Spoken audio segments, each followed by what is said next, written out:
MVP라고 개이기적인 MBTI라고 쓴 근데 착각만 난 너한테 절대 신경 안 씀. 시간 없음 네가 날 보고 싶다. 언니 티야? 야 하지마. 너 티야?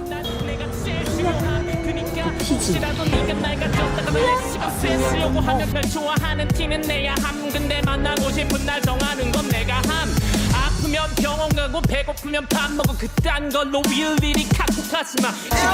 나다우고는 뭐 당시 방법을 찾고자 하시는 분들께 MBTI가 굉장히 유용한 도움을 줄 수 있습니다.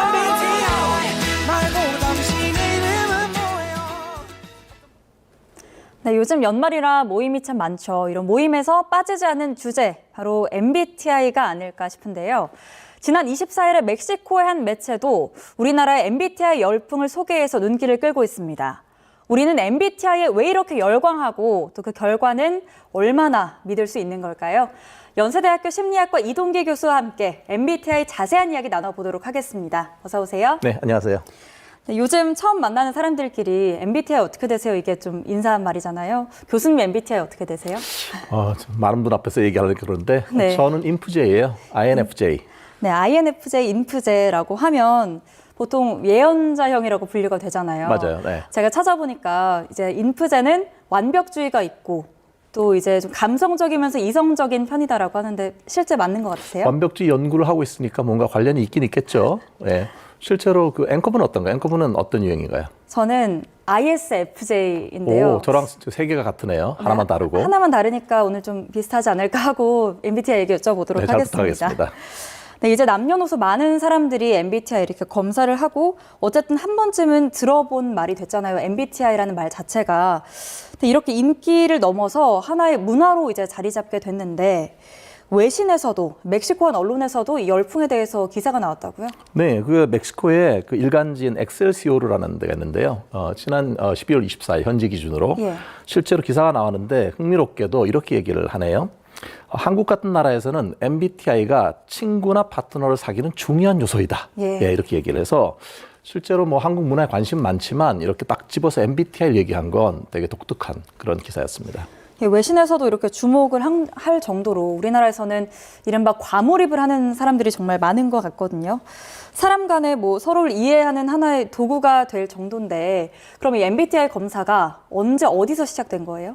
시작된 건 상당히 오래됐어요. 한 1940년대에 만들어진 건데요. 원래 이게 MBTI가 마이어 브릭스라고 하는 그 모녀가 만든 거예요.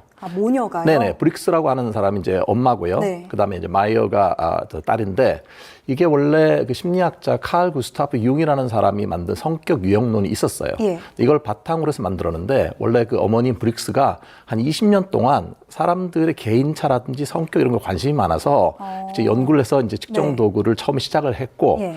딸이 이어서 이거를 완성했죠. 한 40년대에. 네. 그리고 이게 한국에 들어온 건 사실 얼마 안 돼요. 이게 1990년대에 서강대학교는 김정택 신부님이 예. 이걸 한국에 들어오셔서 예. 만들었는데요.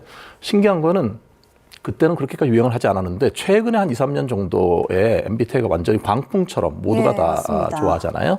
근데 실제로 이게 MBTI 특성 자체가 이게 여러 가지 이제 특성들을 보여주잖아요. 주로 보면은 뭐 여러 가지 4가지 이렇게 성격 차원이 있는데 첫 번째는 외향적이냐 내향적이냐. 네. 이건 쉽게 우리가 알 수 있는 차원이고요. 네. 에너지의 어떤 방향이 어느 쪽인가 이런 거고. 두 번째는 이게 감각적이냐 직관적이냐. 그게 제일 어렵더라고요. 그렇죠. 감각 네. 직관이 어려운데 뭐 네. 이렇게 생각하시면 돼요. 보통 이렇게 뭐 창문이 있는데 상당히 네. 불투명해요. 여러 가지 뭔가 먼지 같은 게 묻어서 네네. 그걸 보면 어떤 생각이 드느냐 이렇게 물어보면 어. 실제로 감각적인 분, 네. S인 분들은 이런 거에서 빨리 닦아야 되겠다. 오, 저 방금 그 생각했어요. 네, 어떤 분들은 거기다가 심지어 신문지로 닦으면 잘 닦인다 이런 얘기를 하거든요. 저는 N인데 네. 그걸 보면서 뭐라 그러냐면 성냥팔이 소녀가 이렇게 바라봤던 세상, 불투명한 세상 이런 거가 아닐까. 되게 직관적인 이런 게 다른 거죠. 생각이 그렇게까지 다를 수가 있군요. 그렇죠. 그다음에 세 번째 이제 네. 차원이 사고냐 감정이냐. 예. 이거는 의사 결정을 할 때 어느 쪽이냐인 거고요. 네. 네 번째는 이제 판단과 인식의 차원인데 이거는 외부 세계에 우리가 실제로 대처할 때 어떤 생활 양식을 가지고 있느냐를 재는 겁니다. 그럼 어쨌든 이 J랑 P가 제일 일상에서 잘 차이가 드러나는 부분일 수 아무래도, 있겠네요. 이렇게 해서 MBTI가 도대체 뭔지 방금 하나씩 설명을 해주셨고요. 우리나라에서 외신 기사가 나올 만큼이나 열풍이 엄청나다 못해 과하다 이런 말도 있습니다. 우리나라에서 유독 인기가 이렇게 높은 이유가 뭐라고 보세요? 그 CNN에서 분석 기사가 나온 적이 있었는데요. 네. 한국에서 왜 이렇게 MBTI가 유행인가 예. 했더니 첫 번째로 한국 사람들은 대인관계에 관심이 많대요. 그게 관계 중심 문화잖아요. 네. 그래서 그런데 이제 특히 젊은 세대를 중심으로 연인 관계나 이럴 때 효율성이라든지 실용적인 걸 찾는다는 거예요. 그러니까 뭐냐면은 젊은 세대는 보다 빠르고 효율적으로 저 사람이 나한테 맞는 건가? 나랑 맞는 타입인가? 그러니까 처음에 알아갈 때 효율성을 추구한다는 그렇죠. 거죠? 왜냐하면은 뭐 이상하게 서로 다른 사람 만나고 고생하느니 예. 처음부터 나한테 좀 맞는 사람을 알면 여러 가지 플러스가 되잖아요. 두 번째는 이제 이게 흥미로운 분석인데 MBTI가 상당히 열광하게 된 그 시점이 예. 코로나19 그 팬데믹 그 시간하고 비슷해요. 코로나 네. 때 사실 보면 상당히 불안이라든지 네. 안전의 이슈 같은 게 많이 이렇게 불거졌잖아요. 네. 근데 사람들은 불안하게 되면 누군가 의지할 수 있거나 뭔가 이렇게 위안을 얻을 수 있는 대상을 찾게 돼 있어요. 네. 그러니까 이렇게 불안한 시기에 유대감을 얻고 싶거나 아니면 소속감을 얻고 싶거나 이렇기 때문에 너랑 같은 형이네 이렇게 되면 훨씬 더 마음에 위안을 얻는다는 거죠.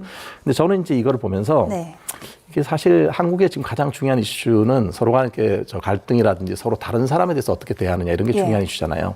세대 간에도 갈등이 있고 남녀 간에 갈등이 있고 계층 간에 보수나 진보 간에 갈등이 예. 많이 있는데 그러다 보니까 어떻게 하면 저 사람을 내가 참 이해할 수 있느냐 이런 게 되게 중요한 부분인 거예요. 예. 안 그러면 되게 서로 간에 불편하고 갈등 같은 걸 겪으니까 이걸 좀 더 쉽게 이해하고 그다음에 만약에 나랑 다른 사람을 봤을 때 왜 저러나 이런 생각하잖아요. 네. 그럴 때 그 사람 원래 그래 MBTI 성향이 이러면 조금 더 이해하는 그런 폭이 넓어질 수 있다는 거죠. 수용하게 되니까요. 그러니까 아무래도 이제 원래 그런 거다라고 생각을 하면 바꿔야 된다는 생각도 좀 줄어들고 그냥 있는 그대로 좀 이해하게 된다. 네, 실제로 부부 상담 같은 걸 해보면요, 예. 서로 많이 싸우잖아요. 부부가 예. 와서 그럴 때 MBTI 결과를 알려주면서 뭐 저 아버님 이런 특성이고 어머님 특성이기를 하면 한 가지는 도움이 돼요. 뭐냐면 저 사람이 원래 저런 사람이구나. 그동안 나를 힘들게 하려고 그렇게 행동한 건 아니었구나. 예, 이런 그 생각 자체가 바뀌게 되죠.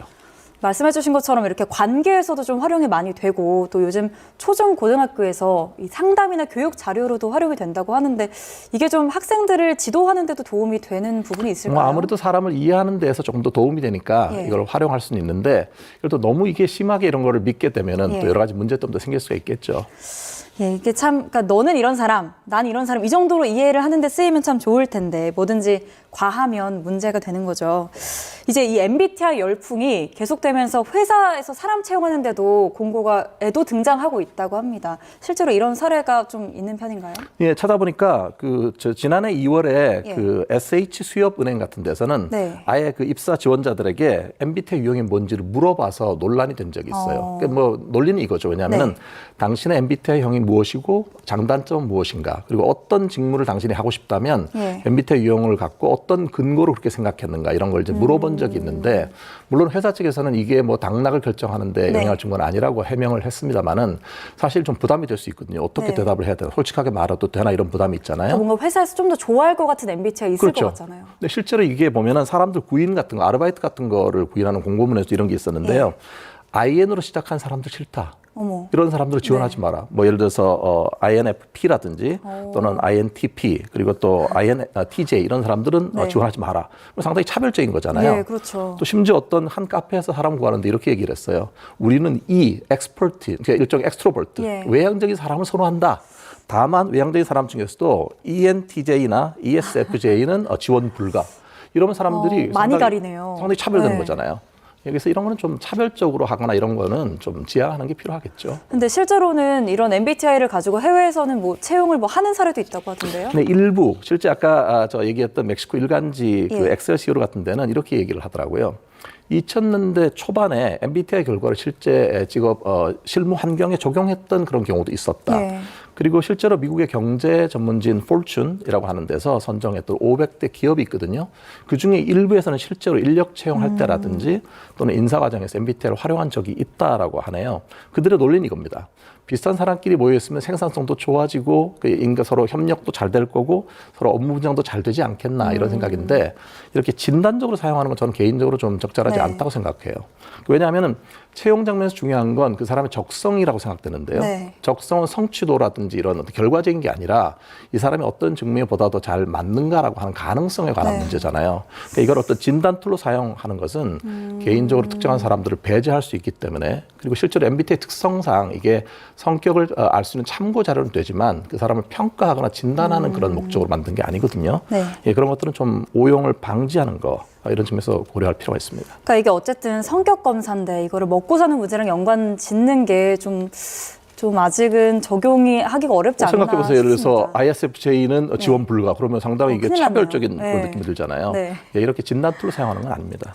이 MBTI 검사가 사실 좀 신뢰도가 떨어진다는 얘기도 있습니다. 왜냐하면 할 때마다 검사가 다르게 나와서 물어봤을 때 나 맨날 달라서 뭔지 몰라 이런 분들도 있거든요. 이게 신뢰도가 실제로 어느 정도 될까요? 네, 그 말씀 아주 잘 하셨는데요. 예. 실제로 이렇게 자기가 자기 성향을 잘 아는 사람 같으면은 결과가 좀 신뢰성이 있거나 일관성이 예. 있겠지만 예를 들어서 A, B 둘 중에 하나를 선택을 해야 돼요. 근데 A를 51% 내가 좋아하고 B를 49% 좋아해요. 그럼 어떻게 합니까? 지금은 A를 선택하게 되잖아요. 네. 그럼 완전히 다른 유형으로 속할 수가 있는데 나중에 한 두 달 후에 다시 해보면은 B가 더 좋아질 수도 있는 거 아니겠습니까? 예, 그렇죠. 그러니까 자기 자신의 성향을 잘 아는 사람의 경우에는 좀 더 신뢰도가 있지만 네. 저 둘 중에 얻은 건지 헷갈리는 사람 같은 경우에는 시간이 지나도 다르게 나올 결과가 있다는 게 한 가지 있고요. 네. 또 하나는 이게 이제 내가 어떤 상황을 떠올리면서 답변을 했느냐도 영향을 줄 수 있는 것이 예. 예를 들어서 나는 기업이라든지 일할 때를 생각해 보면 상당히 ISTJ 같은 스타일이에요. 네. 하지만 개인적으로 친구들 만났을 때는 ENFP일 수도 있는 거잖아요. 그러니까 이게 뭘 상상하고 했느냐에 따라서 일종의 변화가 많이 나타날 수 있다는 거가 또 다른 제한점이고 네. 이거는 조금 좀 전문적일 수 있겠는데 실제로 이제 우리 성격에 대해서 심리학에서는 빅5라고 하는 그런 성격 검사가 상당히 신뢰로운 게 있어요. 네. 사람의 중요한 특성을 5가지로 보는데 흥미롭게도 그 5가지 중에서 4가지는 MBTI와 관련성이 높아요.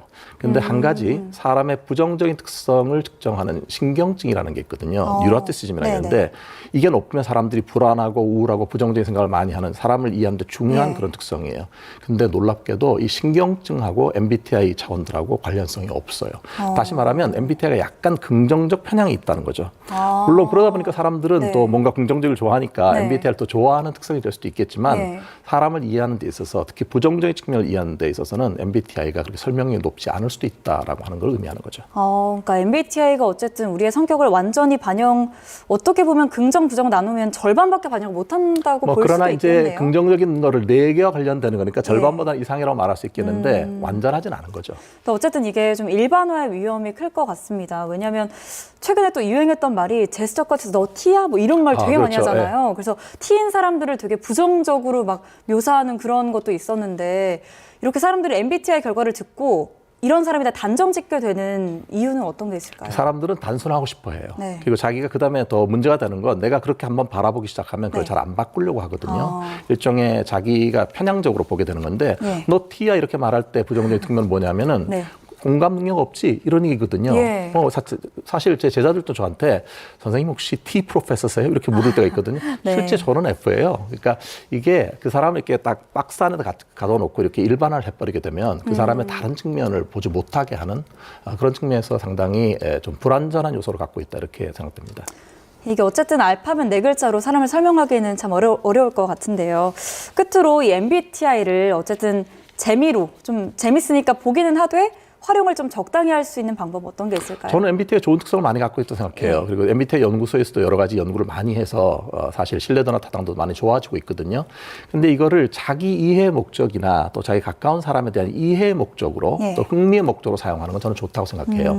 게다가 이제 MBTI 유형을 물어보면서 서로가 이렇게 소통을 하는 데 도움 되잖아요. 너 무슨 네. 형이야? 나도 그런데 이렇게 얘기하면 훨씬 더 친해지기 쉽잖아요. 이런 측면은 상당히 좋은데 이 결과를 너무 맹신하는 거는 조금 과하면 좀 문제가 있는 것 같아요. 그러니까 참고 자료고 이해할 수 있는 재미있는 결과라고 생각해야지 사람을 평가하거나 진단하거나 또는 그 사람은 너는 이런 사람이야 이렇게 규정 짓거나 이런 건 적합하지 않을 거고요. 예. 실제 오히려 MBTI를 잘 활용하려면 우리가 서로 다른 사람 만났을 때 서로 저 사람이 다른 점을 틀린 거다 이렇게 얘기하는 게 아니라 네. 아, 이런 측면이 다를 수 있구나라고 생각하면 다른 사람을 수용하고 인정하는 데도 도움이 될 수가 있잖아요. 네. 그런 측면을 사용할 때 MBTI 진가가 발휘될 수 있을 것 같고요. 예. 만약에 좀 더 이해하는 게 뭐 MBTI 연구소 같은 데도요. MBTI를 그냥 아무렇게 사용하는 게 아니에요. MBTI 그 질문지를 사기 위해서 또 결과를 해석하기 위해서는 교육을 받아야 됩니다. 실제로 네. 그 인터넷에 떠돌아다니는 그런 형태가 아니라 제대로 된 질문지를 실제로 사거나 해석하려면 더 적합한 교육을 받아야 되는 거예요. 그만큼 신중하게 해석하라는 의미를 갖고 있는 건데. 훨씬 더 복잡하고 좀 절차가 많겠네요. 그렇죠. 그런데 예. 이제 보통 그냥 쉽게 짧은 거 하고 다음에 네. 너는 무슨 형이야 이렇게 얘기를 하는 거가 제 생각에는 뭐 재미는 있을 수 있지만 진단 목적으로 사용하는 것은 좀 자제하는 게 좋겠습니다. 예, MBTI 뭐 너무 흥미롭기는 하지만 평가가 아니라 서로의 다름을 이해하는 도구 정도로 쓰면 좋겠습니다. 네, 오늘 연세대학교 심리학과 이동기 교수님과 함께 MBTI 이야기 나눠봤습니다. 고맙습니다.